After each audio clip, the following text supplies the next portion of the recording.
नवी मुंबई शहरातून मुले बेपत्ता होण्याचं प्रमाण चिंताजनकरित्या वाढलंय. सततच्या घटनांमुळे लहान मुलांच्या सुरक्षिततेचा प्रश्न पुन्हा एकदा ऐरणीवर आलाय. नुकतेच खारघर आणि कोपरखैरणे या दोन वेगवेगळ्या भागातून पुन्हा दोन मुली बेपत्ता झाल्याची बाब उघडकीस आलीय.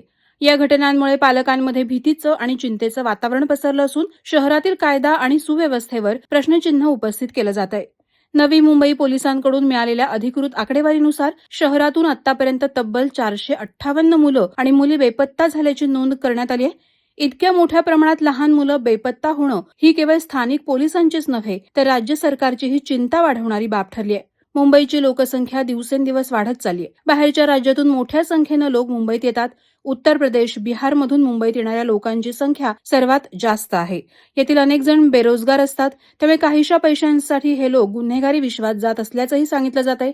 मुंबई पोलिसांनी सांगितलं की अनेकदा प्रेम प्रकरणांमुळे अल्पवयीन मुली मित्रांसोबत जातात किंवा घराबाहेर पडतात. मात्र काही प्रकरणांमध्ये मानवी तस्करीसह इतर समस्या देखील आहेत, ज्याची कसून चौकशी केली जाते. सीसीटीव्ही फुटेज, मोबाईल ट्रॅकिंग आणि स्थानिक माहितीद्वारे बेपत्ता मुलांचा शोध घेतला जात असताना दरमहा दाखल होणाऱ्या नवीन तक्रारींची वाढती संख्या मिसिंग सेल समोरील आव्हानं वाढवत आहे.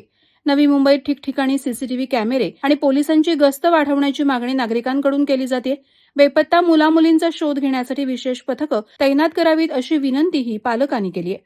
वादळवारा लाईव्हसाठी न्यूज ब्युरो, नवी मुंबई.